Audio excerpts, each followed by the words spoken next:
ठीक है, ये देख सकते हैं कि मियां मोहम्मद नवाज शरीफ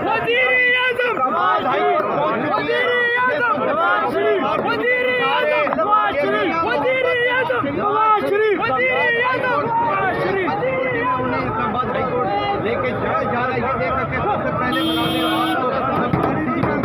पीछे से और भी इनके कारकुनान आ रहे हैं। मियां मोहम्मद नवाज शरीफ साहब इस्लामाबाद हाई कोर्ट